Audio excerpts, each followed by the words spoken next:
Welcome back to Orchid Time.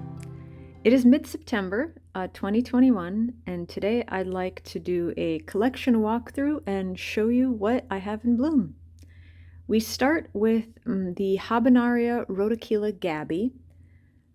This Habenaria was repotted this spring and is now in full bloom.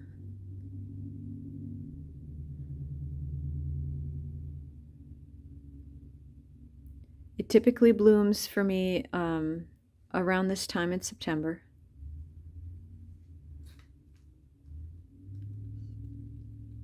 And as you can see, the flowers are a sort of corally, salmony, pinkish orange color.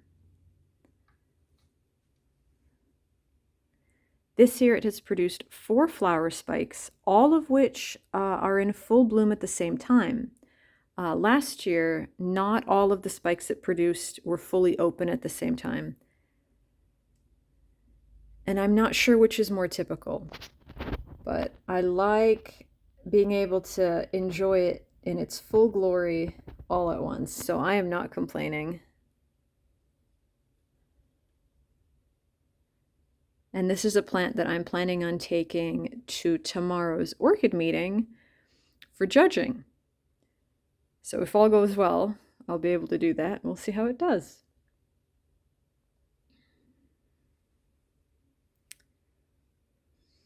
Next, along the northeast windowsill here, we have my Macodes petola.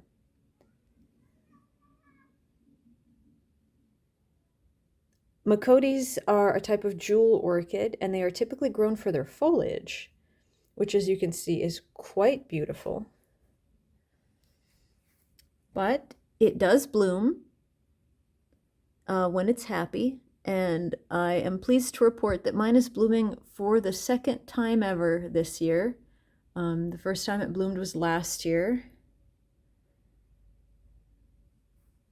And that suggests it's really happy despite desperately needing a repot.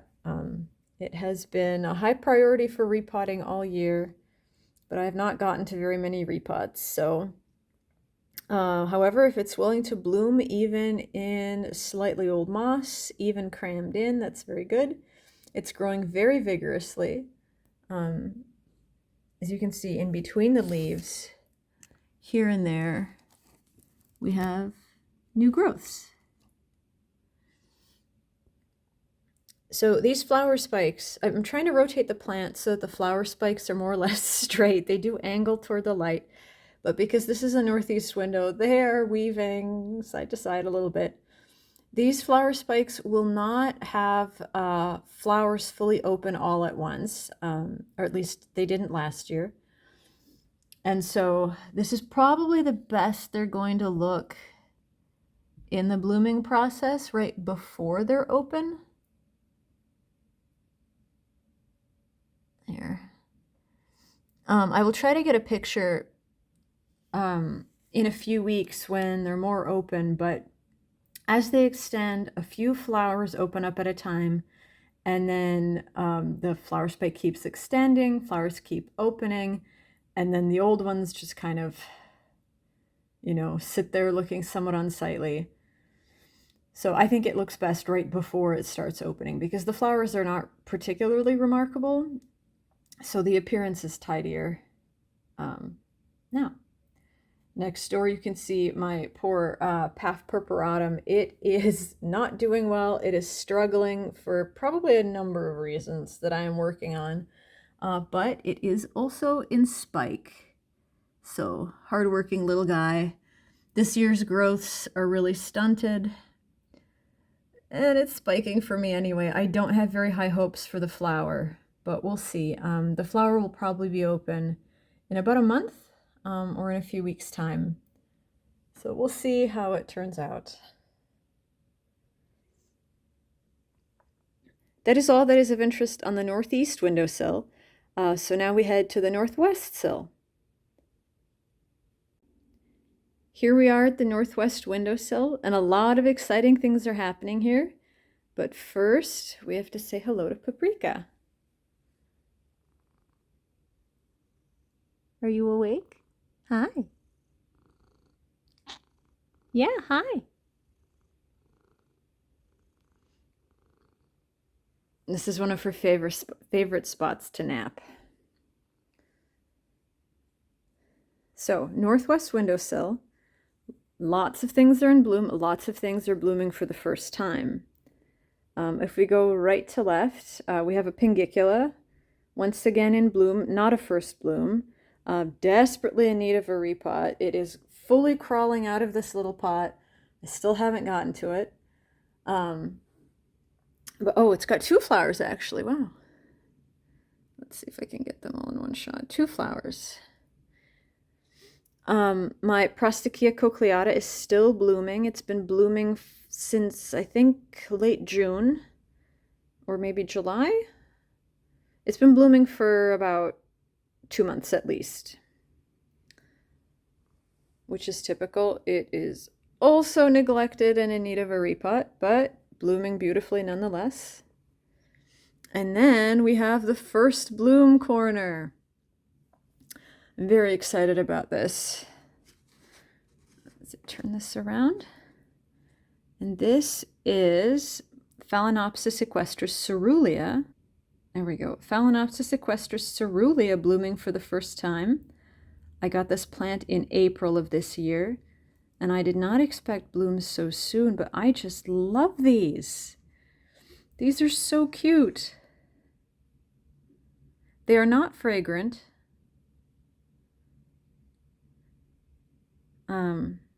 But I really, really like the blue lip. Very pretty.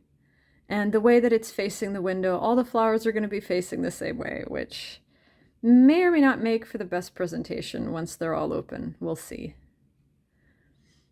And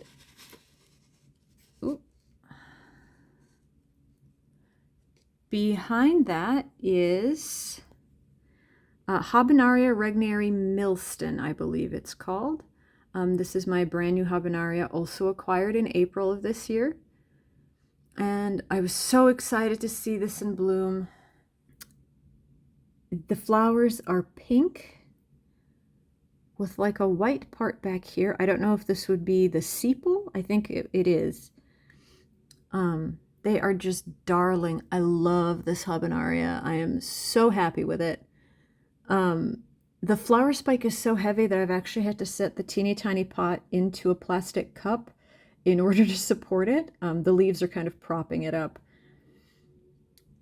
I did not think it needed a bigger pot this year, and I think I was right about that, but if it's going to be blooming, it definitely needs a wider pot.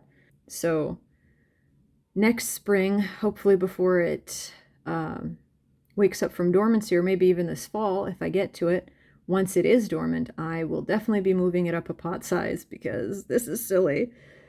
It's very beautiful though. Backing up, this is Aliceara Marfitch Select, and it is not in bloom yet, but it is in spike. We've got 2 really tall spikes. I'm very excited to see these. This has been a very reliable, amazing bloomer for me so far, so I am happy to see it producing such strong spikes, and 2 at the same time is unusual. So that'll be exciting to see in a few weeks. And then over here on the cart, my Oncidium Sharry baby is in bloom. A little early. It normally blooms in time for Thanksgiving, which is the end of November, and it's mid-September now. But the flowers are beautiful. They're a little bit different than usual. I'm gonna climb onto the couch so that I can get you in closer. So typically the lip on my Sharry baby retains more pink. This year it is white with a splotch of burgundy in the middle, and in previous years I think the splotch of burgundy has been there, but the lip is generally a more pink color. I was surprised to see this. I think this is a more typical color that I've seen on other people's Sharry babies. It still smells wonderful. That has not changed. The spike is reasonably long for my plant. It's a stressed plant, so I'm happy to see it blooming this well. So yeah. Behind it, we have a first bloom. I'm going to see if I can get this without falling off the couch. This is another Aliceara. And I'm not sure if it is a Marfitch Select or not. When I originally got the Marfitch Select, when I finally repotted it, I didn't repot it for like a year after getting it, I found either a second back bulb or a broken piece of the same plant in with it. It just kind of separated. And that was that back bulb right there on the right. Right there.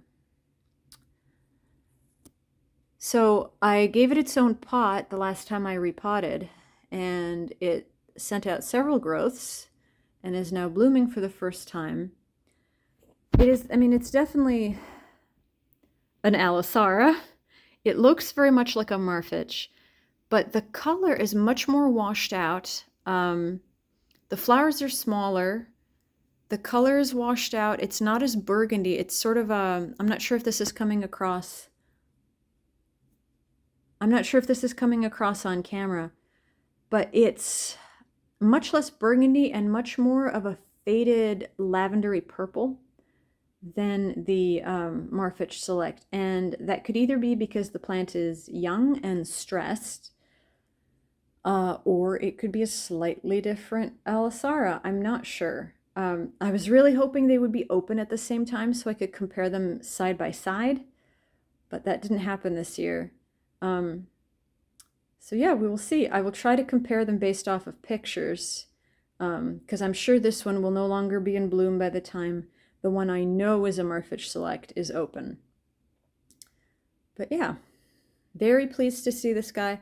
It most likely is another Marfitch Select one, but it's just one that's kind of suffering.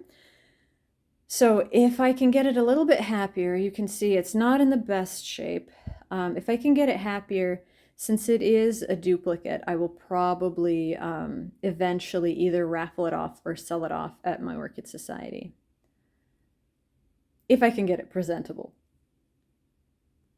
And then back there behind the Aliceara, we have a No ID Phalaenopsis that has been blooming since February.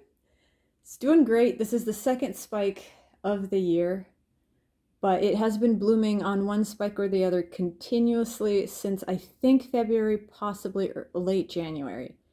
So that's most of the year. The flowers look great. I'm very impressed with the plant. It's not technically mine. I'm pandemic sitting. But it's doing awesomely well.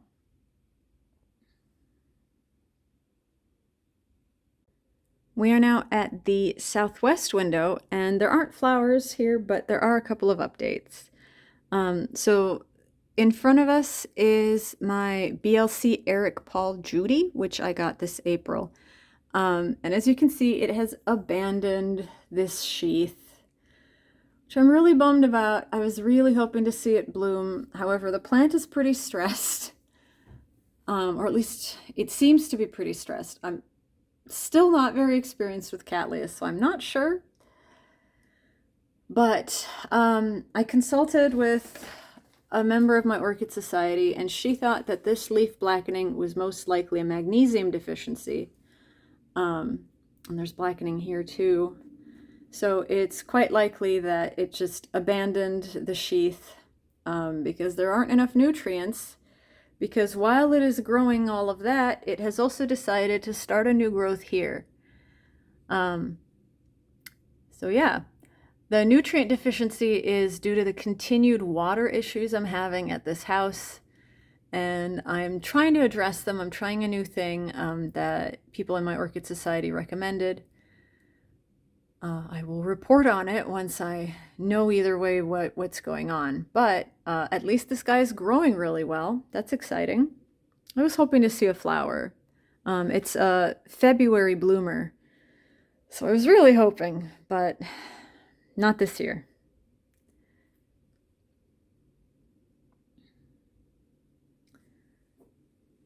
And panning along the southwest table. There's not a lot happening here flower-wise right now, but my Oncidium Twinkle is in spike. So we have that to look forward to. Should probably be blooming in October, maybe November. Not as many spikes as usual. This plant is also stressed, as you can see, but also due to the watering. But we'll see how good a show it puts on this year despite all that.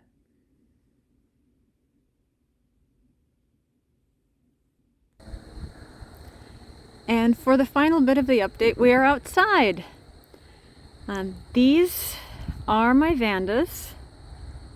I'm not sure if you've seen these before. I have two large Vandas, as you can see, and they are both marked as the same cross, but they look very different.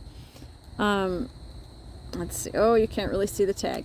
But they are both marked as Vanda Mme Rattana by coerulea.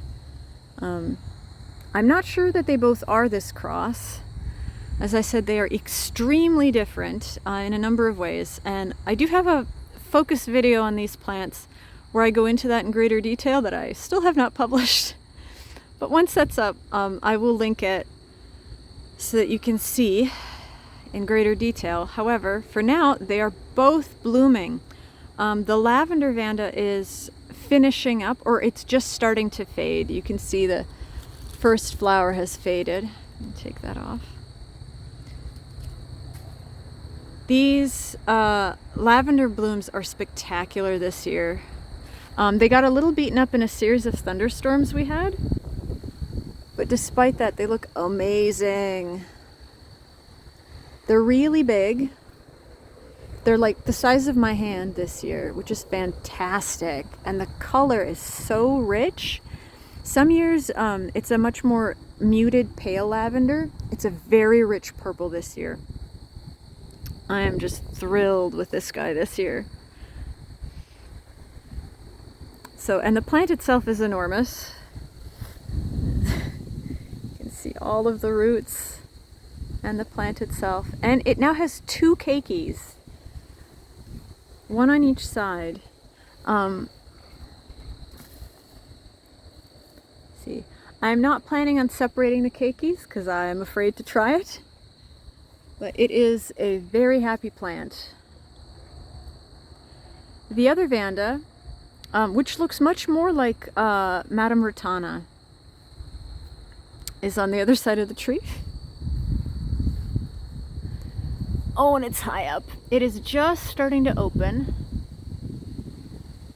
And it started opening indoors where the humidity is lower, so the flowers are not the best shape. They kind of cup backward like you're seeing when the humidity is not high enough and we had the AC running inside. So, however, it is a rich red color this year again. I'm quite happy about that. The flowers are smaller. Let's see if I can reach up. They are smaller than the lavender Vanda and smaller than usual. So I may not have fed this guy quite enough at the right time as the spike was developing. But the color is fantastic. And the number of flowers is really good. So although they're a little deformed and they're not as big as usual, I'm still happy.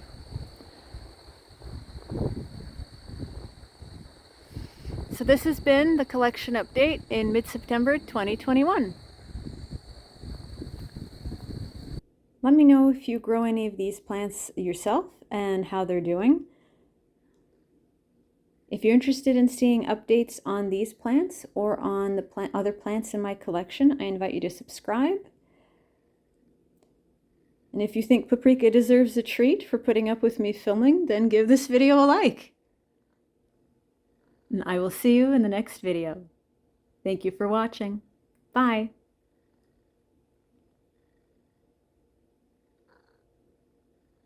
What do you think? Or are you hungry? Will you sign?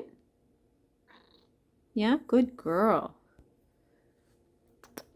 Sign? Oh, good girl. Yes, we will get some treats. All right. Bye.